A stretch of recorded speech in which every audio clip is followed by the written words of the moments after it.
37. In the shloka 36 and 37, it was mentioned about how if you are the most sinful of the sinners, I mean, at least you consider yourself that way.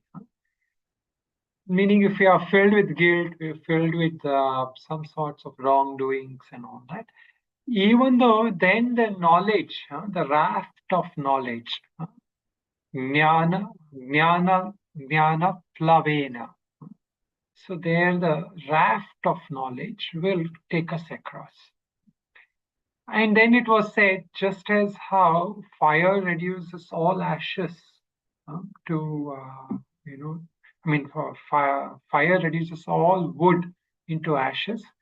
Similarly, knowledge will reduce all actions, into similar to ashes, meaning it will not have that karmic bondage effect for us. So some contemplations, all of us, when we come, we will have some sorts of remorse, guilt about some past actions. And so first is trying to address them and acknowledge that we do have that, which in fact is a sign of a introspective mind already.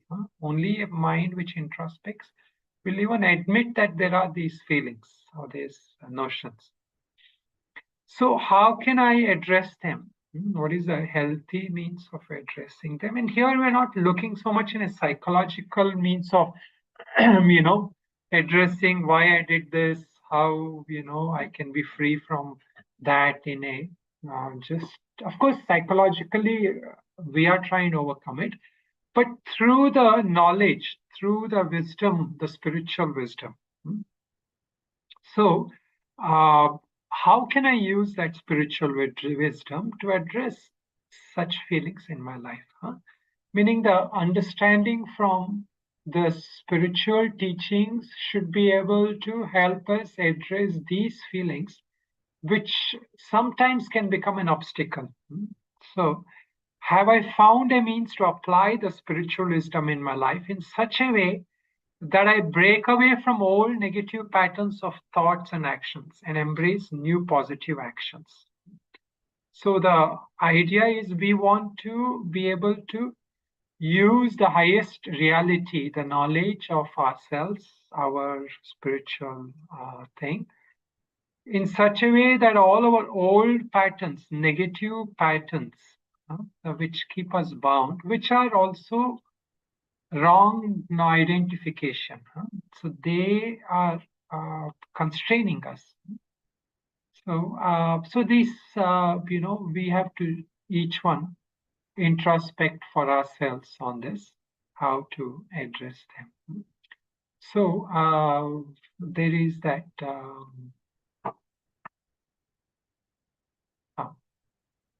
That chair is there. So so we are trying to address that. Okay, now let us look at the 4th chapter. We are looking at the 4th chapter. Now, the last few shlokas in the 4th chapter we are looking at. So we looked at the shlokas until here. Now the next shloka says, Nahi jnanena sadrisham pavitramiha vidyate. So, tat swayam yoga samsiddhaha kalenatmani vindati. Nahi jnanena sadrisham. There is nothing as purifying as knowledge. Meaning there is nothing that is there for chitta shuddhi as purifying as knowledge is. So the one who is perfected in this, the one who is established in the yoga, yoga samsiddha, over time, with time of this understanding, as the understanding gets, it's not like knowledge is like a thing which we need to get a siddhi, but knowledge by itself takes, in order for knowledge to stabilize, in order to become a reality in us, because we carry that old knowledge. So that jnana nishtha, we say. Jnana nishtha means until we are stabilized in that knowledge, until we are stabilized in that wisdom, then that process such can take time. But knowledge, when it gets stabilized, it is instantaneous. It is not like a thing, like slowly one by one day you're improving. Yeah, yet we do use that kind of time sense here to indicate that our impurities of that mind, they will take time to be for us to be free from it. Okay, so now let us look at this shloka, and we will just chant the shlokas first, and then we will come back to looking at this. So shloka number 38.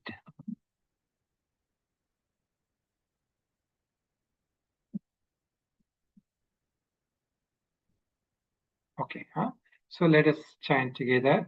Nahi jnanena sadrisham Nahi jnanena sadrusham pavitramiha vidyate pahitramiha vidyate tatsvayam yoga samsiddha tatsvaya yoga samsiddha kalenatmani vindati kalenatmani vindati Shraddha valabhate jnanam Shraddha श्रद्धावान् valabhate jnanam ज्ञानम् tatpara sanyatendriyaha tatparasyateन्द्रिyaha तत्परसंयतेन्द्रियः jnanam labdhva param shantim jnanam ज्ञानं labdva लब्ध्वा param परां shantim शान्तिम् achirenadhigacchati achirenādigaccati अचिरेणाधिगच्छति agnyascha shraddhadanascha ajñascha अज्ञश्चाश्रद्धदानश्च shraddhadanascha samshayatma vinashyati संशयात्मा संशयात्मा विनश्यति विनश्यति नायं लोकोऽस्ति न paro नायं नायं लोकोऽस्ति न लोकोऽस्ति न परो परो न सुखं संशयात्मनः न सुखं संशयात्मनः संशयात्मनः योगसन्न्यस्तकर्माणं योगसन्न्यस्तकर्माणि संन्यस्तकर्माणम् ज्ञानसञ्छिन्न संशयम् ज्ञानसञ्चिन्न ज्ञानसञ्चिन्न संशयम् संशयम् आत्मवन्तं न कर्माणि आत्मवन्तं न आत्मवन्तं न कर्माणि कर्माणि निबध्नन्ति धनञ्जय निबध्नन्ति निबध्नन्ति धनञ्जय धनञ्जय तस्मादज्ञानसम्भूतम् तस्मात् तस्मादज्ञानसम्भूतम् अज्ञानसम्भूतम् कृत्स्नं ज्ञानासिनात्मनः हृष्टं हृस्थं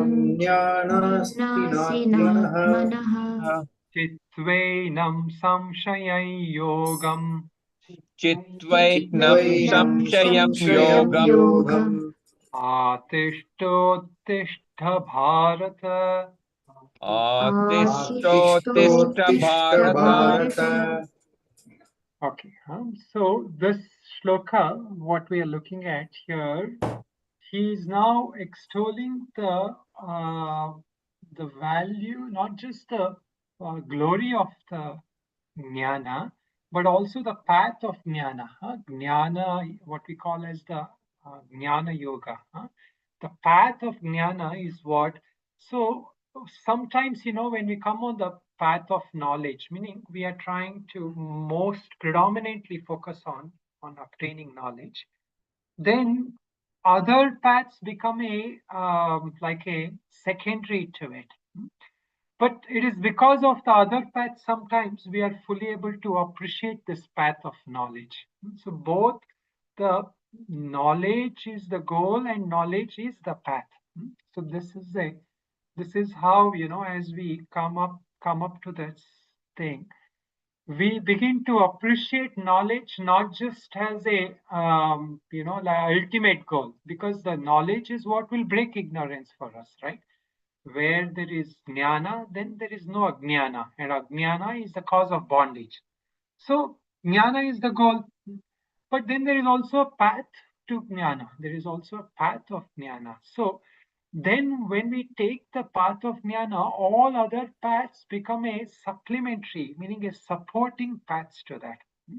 We still continue with other paths, but then they are a supporting paths. So we can still do our puja, our dhyana, our japa, and all of them. But they are means to obtaining knowledge. We are clear about that. We are not interested just to do get some siddhi or just to get some one of our desires fulfilled. That is not the main goal. And if it happens that some things gets fulfilled, then that is a part of it. But that is not the goal, because we are clear that the moksha is the final ultimate goal of all our lives. So then what? Then the knowledge itself is a purifying. That path of knowledge itself is a purifying. So whatever the path of knowledge tells us to do, it may tell us to do some japa, it may tell us to do some other things, because the final goal of knowledge itself requires us to do other things which are not separate from that knowledge. So that is why he's saying, Nehi jnanena sadrisham. Sadrisham means nothing is comparable, nothing is equivalent. In the purifying effect, in its potential to purify, that is, there is nothing as potent as knowledge itself. So knowledge itself is the path, knowledge itself is the goal. Tat swayam yoga samsiddhaha. Such a person becomes perfected in yoga. Yoga means here, this is the Jnana yoga here. Through the karma yoga and through other yogas that the person has taken, he comes to the Jnana yoga. And this Jnana yoga will ultimately give us to this thing of perfection. So here, of course, the Lord is extolling Jnana Yoga. Other places he extols other yogas also, like Bhakti Yoga and all that. But if we really get this, if we really understand this, then we appreciate other yogas as a means to support the Jnana Yoga. Otherwise, what will happen? We will say, oh, one time Bhagwan is talking about Jnana Yoga, other time he's talking about Bhakti Yoga, other time he talks about that. And, he's just going as per the listeners and he's not really clear himself or other kind of thoughts. No, here he's clarifying. There can be nothing as purifying. See, purifying, we say, what is the word in the sadhana we use for purifying? All sadhanas are meant for purifying. What is the purification we are looking for? Chitta Shuddhi. Chitta Shuddhi. Chitta Shuddhi, this means all our wrong notions, all our, desires, vasanas, and all our worldly pursuits. So this is the ultimate purpose of all sadhanas. They are trying to purify us. So here the Lord says the knowledge itself will do the purification for you. And there is also one more point we have to understand. Without purification, we will not come to the path of knowledge also. If there is no purification to a certain degree, we will not even appreciate that. But now that we have come already to seek knowledge, then what do? So we continue on this path itself, doing Shravana, doing Manana and nididhyasana. So this itself will also give us purification. At the same time, other sadhanas, seva, sadhana, so these are considered the higher means of purification. When we use them, when we do seva or sadhana from the perspective of jnana, then automatically, we will have the right humility, the right attitude towards that. So those results also will be less tainted. Otherwise, what happens? We may be doing some seva and we may be expecting, like sometimes, some devotees have this notion. I did so much time seva, so many years, so many things I did. So what do I get back? So then that is where the knowledge is not clear.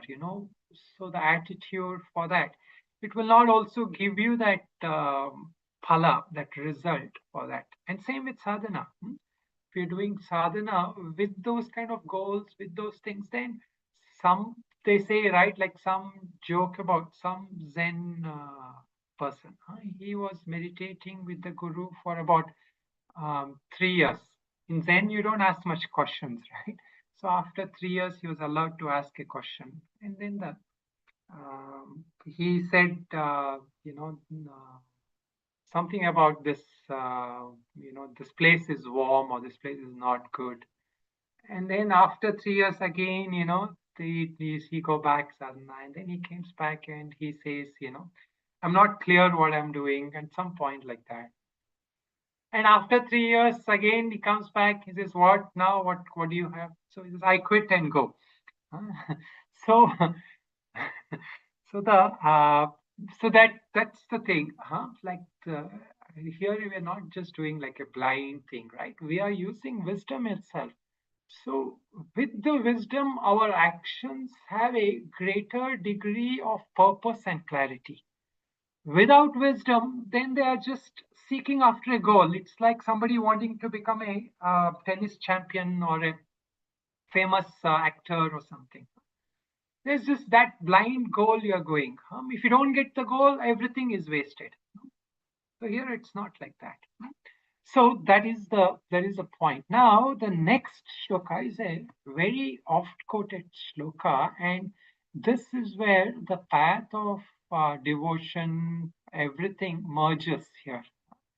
So the purpose of all other paths, and many people quote this, and this is Shraddha va labate jnanam. The one who has Shraddha, we translate as faith. So, one who has faith, one who has faith gains knowledge. Literally put, the one who has faith gets knowledge. But two more things. Tatparaha. Tatpara means he has to be committed, he has to be devoted, he has to take that Guru Vakya and Shastra as he should be completely devoted to that. Sayatendriyaha, he has to have some degree of control over mind and senses. So this line is a very beautiful line. It has captured the whole essence of our inner attitude in seeking knowledge.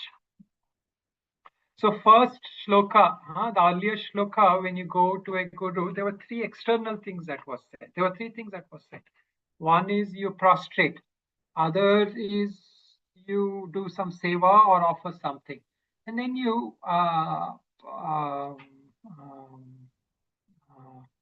tadvidhi pranipatena pariprashnena. You can ask question, you can inquire.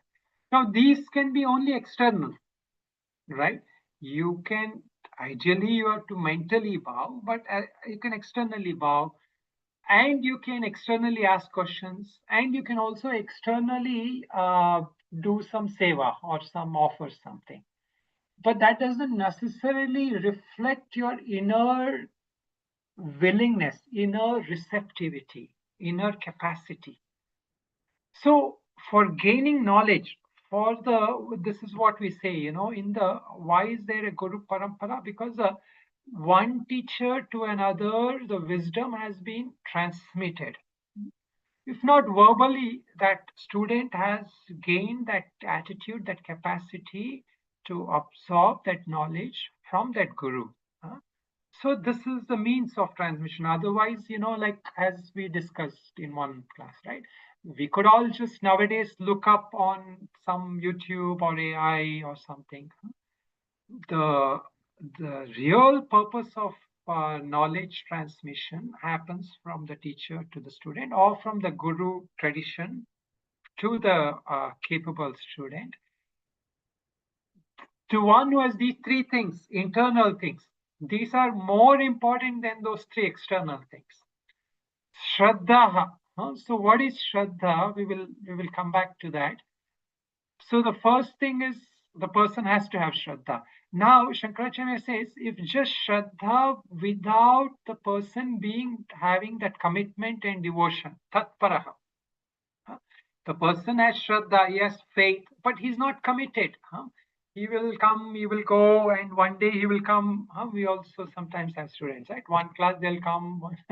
So of course, everyone wants to come, but the commitment, when we show that commitment, tatparaha, then sayatendriyaha. This Shankaracharya says the person may become indolent, meaning he will not indolent, and he will not follow up on that, because he doesn't have control, he doesn't have any discipline, he has not done any kind of a training, any training in any sadhana. That is why we have the brahmacharya path, the gurukul path, and all that. So there the training has to happen also. So similarly, some degree of discipline training that person doesn't have, then the person is not qualified for that. So Shraddha. Now sometimes we have this question. Then if I have to take in Shraddha, does it mean do I have to believe blindly? This is where a lot of people, talk about how, they get misled or mistake. So in the path of knowledge, the Shraddha is not blind belief. Shraddha is based on a inquiring mind which commits to the path because it says that I cannot see the end, but I see the potential of this path. So here, I gave generally one example, that sometime one person was lost in the desert, and he's wandering in the desert, and somehow he comes and sees a man, and that man has a map. So he has no choice then. So he asks that man, how do I go? Where do I go? What do I do? Where is water? I've been running so far. I'm thirsty. Where is water? So that man looks up that map and tells this person, see, if you go like this here, you will find water. So the person goes and he does find water. So that some degree of satisfaction has come, some degree of contentment has come. Now that student or that person who is lost, he will not just go wandering there, right? He will come back to that person and to ask the map and ask him, how do I get out of this desert? So that is the symbolic here. That seeker goes to that guru, the guru using that shastra guides that student initially. And the student sees the potential of that path, that through that shastra, through that teacher, and he comes back to that guru. And then the Shraddha begins. Then the distance may be longer. You may not get immediate results, but you see the potential of it. And also, it is not just blindly, you can question, we said, right, pariprashnena. So the person can question. But the Shraddha is not like, every little point we start having doubts. Next sloka will talk about that, So, so the heart has to somewhat come to that, not somewhat, through sadhana, come to that understanding that understanding the word of the ability to understand the directions, the word of the teacher and the shastras, and not just that, the having the commitment to that. So that is where the Shraddha has a potential. So it is more or less, it is a trusting in the potential of that teaching and using the process of inquiry. It is not like blindly believing. It is using the process of inquiry. However, the inquiry has to be, again, we discussed, it has to be reverential inquiry. Like, hey, Arjuna has doubts here. He says, I don't believe, uh, understand your words. I don't believe your words. So I will not fight, at least initially. That is what he's saying, right? So there is doubt. There is very clear. There is not enough Shraddha even to start off with, right? So, but then the Nachiketa story, we all know he goes to Yama, and there he is asking a question based on the teacher itself, based on his Shraddha in the teacher. And he says, tell me what is beyond life, beyond death. What exists after life? So there the question is much more deeper to understand the higher reality. Indeed, that is something that has that proper inquiry questions. So that kind of questioning inquiry is what strengthens the Shraddha. And important thing is that, if there is no Shraddha in the Shastras, especially, or Shastra, or in the teachers on the tradition, then that cannot be a pramana for us. Pramana means it cannot be the source of guidance. It cannot be that guiding principle in our life.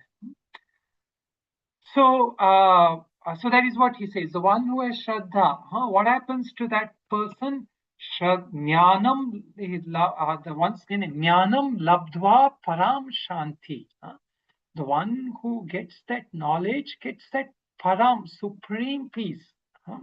This is not just a peace you get by quietening the mind through meditation, or the peace we get by following the dharma.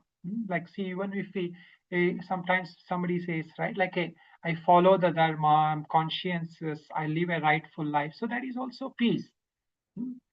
Peace from not having inner conflicts. But that is not the supreme peace. So the supreme peace is the peace of wisdom.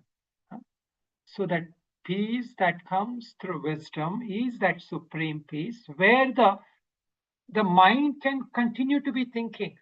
See, for a meditating person, if the mind is thinking, then the peace is not there. Because the mind is thinking, he thinks, oh, I'm not peaceful. Here, the mind can continue using its thoughts, but the thoughts have at the background that wisdom. So, and he immediately attains that. That kind of peace is instantaneously accessible, because that once you stand on that wisdom, see, many times, when we have a lot of doubts, when we have a lot of negativity, emotions, some knowledge comes, some wisdom comes. What happens? Immediately it will give us that peace. We will immediately have that clarity, that sense of some sense of direction in life. Now, compared to that, he gives an extreme other opposite. Agnyascha ashraddhadanasya nascha. There is agnyascha, person who doesn't know, who doesn't have viveka, who doesn't have clarity what is the real, what is unreal.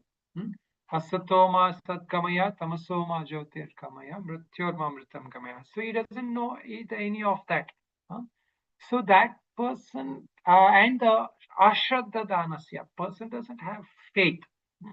But now the focus of this shastra, this shloka, is not just those who are ignorant and who lack faith, but the one who has doubt. Samshayatma, that person cannot be helped. So this is a very important point in the sadhana. The person who is constantly doubting, a person who is not able to stabilize the doubts, that person, there is very little hope. Nayam lokosti na paro, na sukham samshayatmanaha. That person will not succeed in this world also, and let alone other world. He will not succeed in this world, and he will not do any punya to attain higher worlds also, because he doesn't believe in that. So this is what we say, right? In the world also people say, I lack self-belief, or this person lacks self-belief, or he doesn't have enough belief, and so he will not succeed in anything. So that is the thing. When we are constantly doubting, they have the word, right, like doubting Thomas. When we're constantly doubting, then even a little progress we make, we want to know, we want to see the result right away. If you're not getting that, then we will not move ahead. So they say this is like how you plant a tree and every day you are uprooting to see if the roots are coming. So that is the nature of doubting. And this is something that everybody at some point or other, we all fall trapped to this. So this is why, Mananam is very important. Mananam is the process of removing our doubts using the wisdom of the Shastras. So, see what happens when we have thoughts. These thoughts are at the surface level of the mind. Many times the conscious mind, or it may not manifest. These thoughts are there. One day we say, okay, the Shastras are right. One day we will say, samsara is not real, or I should give less importance to samsara. I should give more importance to spiritual life. Then other day we go on complete opposite. So here what's happening, the thoughts are running in the mind based on the waves of our experiences on daily life. Now what is the basis of this? The basis of this is a deeper set of beliefs we are carrying. And these beliefs are what make us. There is that deeper sense of beliefs which are the basis on which we are doing all our actions, all our thoughts, everything is that deeper layer of beliefs. So this deeper layer of beliefs is what we are addressing through Mananam. So when we are constantly using that Shastra and trying to question those deep-rooted beliefs, then they come into the conscious mind, and then our doubts which are existing at that level, they are addressed. Otherwise, what happens if we don't address this deeper layer of beliefs? The basic belief is this: I am a body and nothing more. So this is a everyday common man experience. Wherever we go, we relate to each other like that, based on our body, or at the most, based on our personality. I'm so and so, my roles, my things. This is the basic kind of the belief we carry, and based on it, all our actions are happening. So when the Shastras tells us something opposite, it tells us you are this pure, untainted consciousness, Nitya Shuddha Mukta Buddha. So it is not easy to believe that, because every day my reality I see, I hear is that I'm this body and mind. So that is where the difference has to come. And here is where we say the difference between uh, Shraddha and Samshaya. I will try to see if I can list some points, but briefly. The Shraddha is that Shraddha on the pramana of Shastras and the Guru Vakya. That is what the Anand Giriji says. The Guru Vakyeshu Shastreshu. That having Shraddha in that. Meaning, I use that as a pramana. I use that as the means of knowledge. More than my eyes, more than my ears, more than I take the Guru Vakya and the Shastra as pramana. In the Samshaya mind, you take the eyes only, or at the most, you are limited in knowledge, your limited intellect as the pramana. And in the Shraddha, when we walk on the path of having that Shraddha, we are willing to test the teachings, not in a way where we want to win over others. We want to test that teaching on ourselves. A famous quote from something on the lines by Swami Vivekananda, where he says, whether there is God or not, I will do my best to follow until that final stage, until it becomes clear, or whatever is the answer. Meaning, if you have doubts, then we follow, we try out what the Shastras is saying, we put it to practice, test it in our life. And then we can conclude after having made that effort. That is what Shraddha does. But a samshaya, a doubting thing, tells us every step we question. There is inner conflict, there's indecision. Shraddha leads to that peace. It will give us, the knowledge will give us immediate peace. Whenever we can call back that knowledge, we should be able to find peace in any circumstance of our life. This is a way to use that knowledge, that will develop the Shraddha further. Every time there is a kind of a crossroad, or every time there is some disappointment or hurt, we instead of just going praying or expecting somebody to do some miracle, we rely back on the knowledge given to us. But samshaya, what it does, it will block that process. It will keep doubting. It will say, oh, that time this is not working, that is not working, it is not working for others, it is not working here. And so that kind of approach, and that will not allow us to even make that transformation. So the attitude is very clear. I may not see the goal, the end result, but I see there is potential in that path. I see so many rishis, so many people who have transformed through this path. Rather than saying, I'm unsure, I will not commit, I will not even move further. So that is the main difference. And then the difference between questioning and doubting. Questioning is valid. Questioning is rooted in that potential of that Shastras, but temporary. So, I mean, like some gray areas where we don't have clear understanding, where we don't have proper clarity and conviction. So how do we do that? We question, we approach the gurus or teachers or the scriptures. We study again and again, listen again and again. We try to get clarity, confine. Most importantly, we try to do manana, to uproot that deep-rooted wrong notions and beliefs. Doubting is it seeks in the beginning only, we want an easy pay, a comfortable way. We doubt because we are not willing to commit, we are not willing to move further.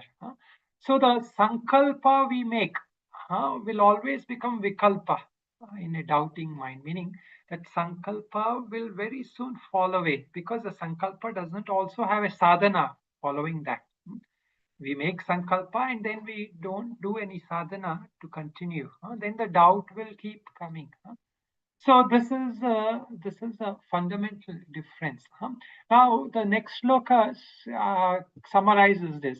So how does a person become ultimately free? Yoga sannyasta karmanam. So this is just rearranging the word of this chapter. What is the name of the chapter?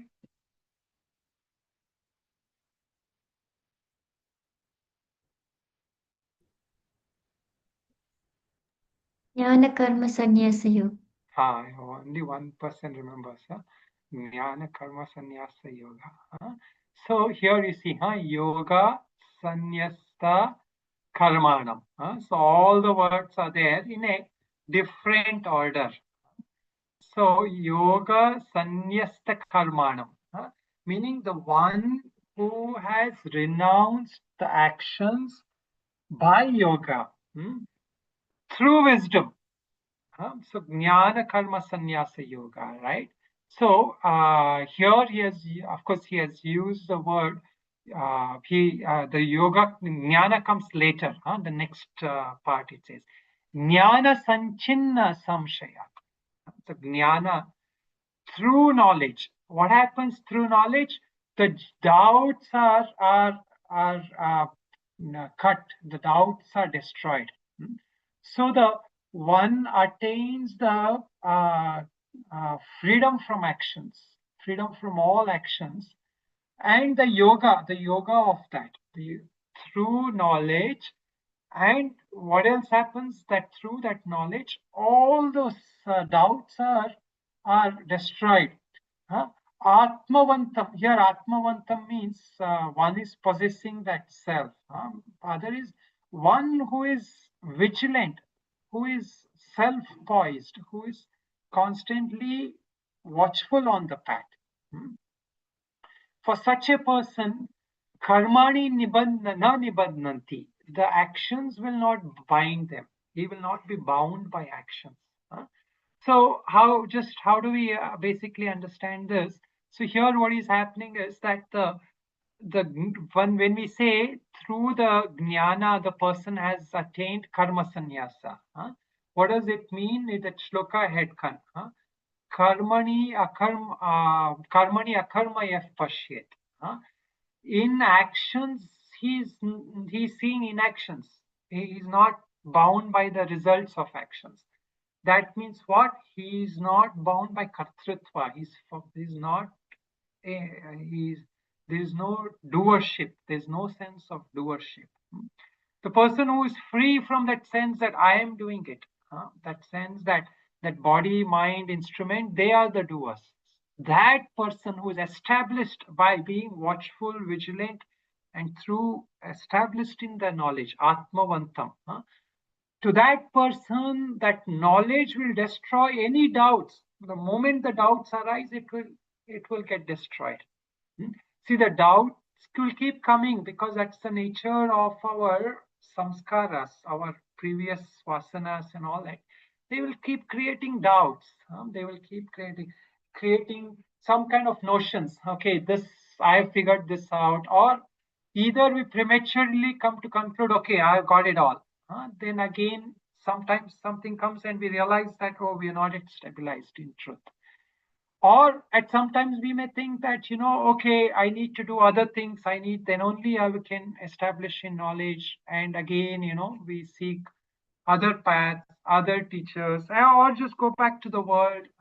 So all these are all notions which the doubting mind, a person who's not watchful, who's not aware, who's not watchful, for that person, then what happens? He again becomes a doer.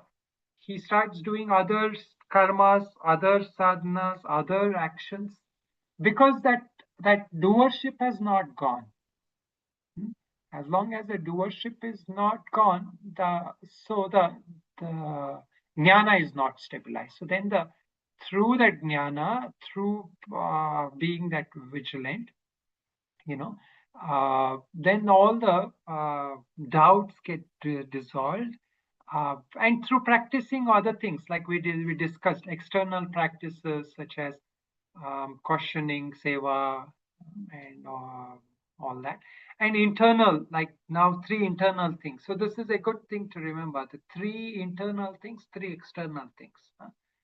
The 3 internal things mentioned in this thing is what? One is Shraddha, having faith, Shraddha. Shraddha not as a blind belief, Shraddha in the process, Shraddha in the inquiry, Shraddha in the gaining of knowledge. And the other thing is Tatparaha. Tatpara means the one who's committed, who makes a resolute commitment to stabilize in that. And then the other thing is Sanyatendriyaha, who works towards, mastery, Shama, Dama, Uparama, all that, gaining all that control over the senses and all that.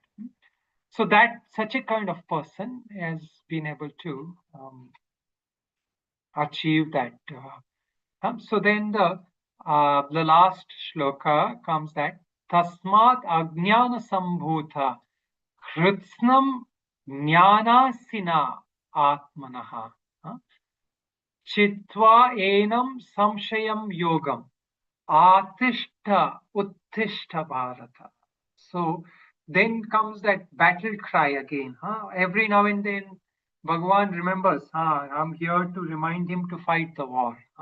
So he again and again comes back to conclude that same point.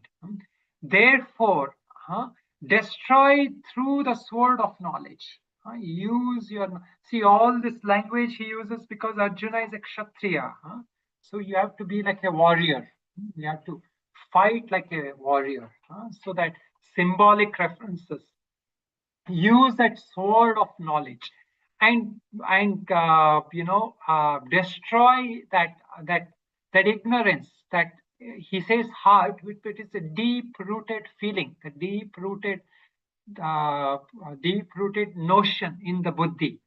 It resides, saying that I am so and so, the world is like this, I am different from the world. All these are deep rooted notions. Through knowledge and knowledge alone, he says, you can destroy that atmanaha. So the, what is that ignorance about? The ignorance is about atmanaha. So the this, there's a bit of commentary on that. The word atmanaha here, it is used not in that sense of it about something you own. That atmanaha is not about something you own. Like I own this, that I don't know. That self I own, I don't know whether I own it or not. That is not the point here. The doubt is about the self itself. Who am I? This is the doubt. See, this is why, Shraddha in this thing is not too difficult to develop. Whereas if somebody were to tell you, you have to believe in a God who is sitting up there in the seventh heaven, seventh loka, and at sometimes that God will manifest, and if you pray hard, that God will come to you, manifest to you.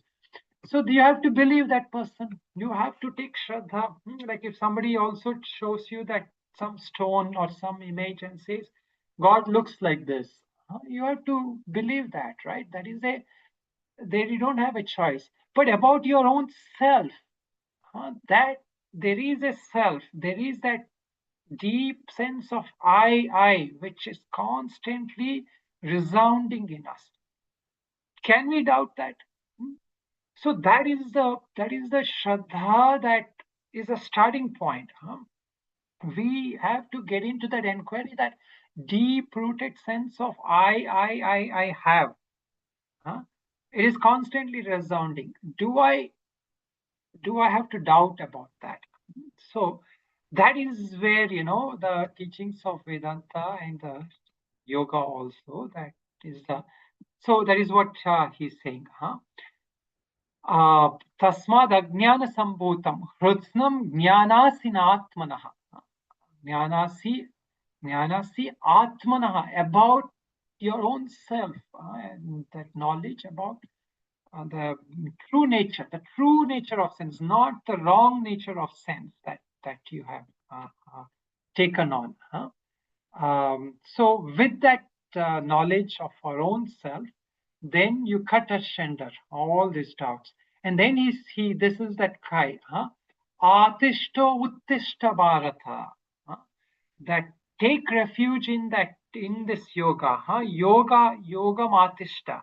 Take refuge in this knowledge, meaning through karma yoga, you come to this jnana, and through this jnana, realize your true nature. So take refuge in this process and arise, uttishta.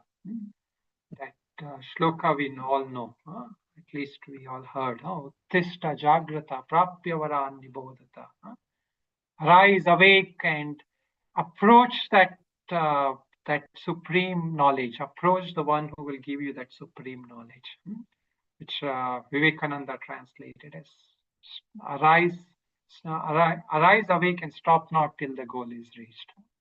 So all these are the similar ones. He says, Uttishta, get up, don't waste time.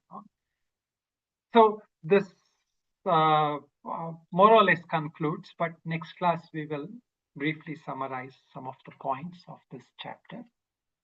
Okay, right? Any questions, any comments anybody has?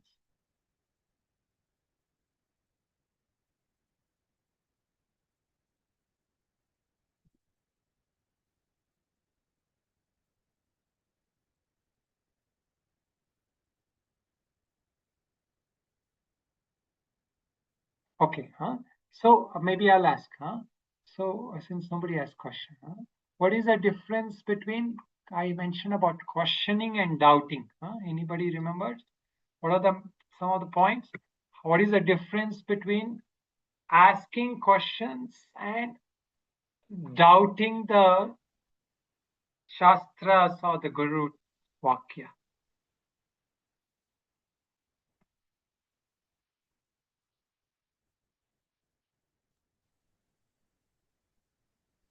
Doubting is like a lack of trust, Ah, like not able to accept or discriminate, no knowledge, avidya. then questioning. Questioning is like a seeker, mumukshutva. So Ah, he wants to know more, wants to go deeper into knowing the self. So he questions towards the, like not questioning with doubt. okay. Like if I were to say that, if I were to say something like, I need to find, I need, I need to, achieve some things in life. Huh? So how can I have some issues, some challenges, and I need to achieve something in my life? How can Shastras help me? So when I ask such a question, or I have such a doubt, will that be more like a doubt or will it be a question? How would it be phrased if it was a doubt? How would it be phrased if it was a question? Anybody? Everybody followed what I said?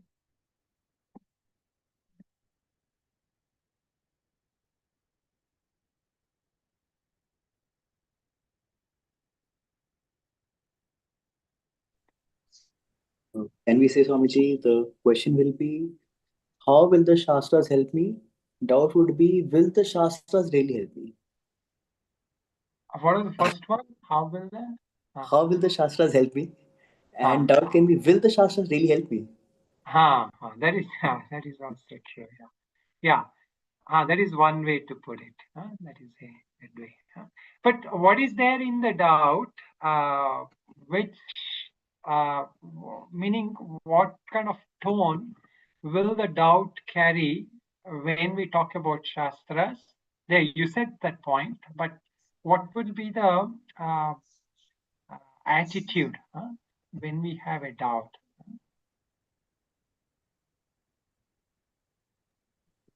There will be a difference actually. Like Shraddha, it comes from humbleness, Good and point. Yeah.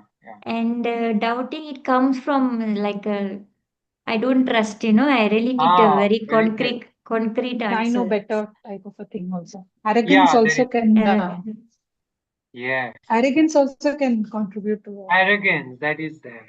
So that is an important point. That thing you said about having some sense of humility. That is a important thing in questioning. See, you will want to learn from somebody or some text only if you have a thing that this can potentially give me the answer. If you don't have that Shraddha at all, then that will be a doubt, mistrust, distrust, we say. See, these are the qualities of a doubting thing. So there will be a sense of even a fear, distrust, mistrust, and all that. But as you correctly mentioned, that is one of the most important point. It is rooted in Shraddha and some sense of humility.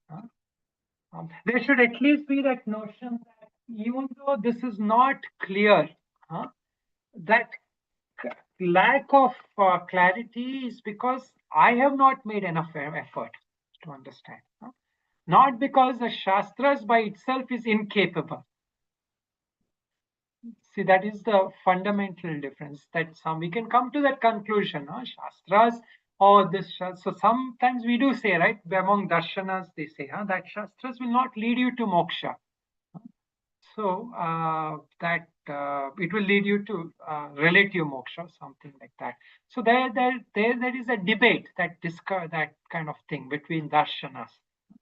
So here it is different. Here we don't have that kind of, I mean, having that kind of doubt, or as Jaya was saying, a sense of arrogance, that okay, no, this is not correct. Okay, so all of you can also do mananam on that. Think about it. And, say closing prayer. Om Purnamada Purnamidam Purnat Purnamudachyate Purnasya Purnamadaya Purnamevavashishyate. Om Shanti Shanti Shanti. Om Namo Narayana. So next class we Jai will Shri do on Krishna. Tuesday. We will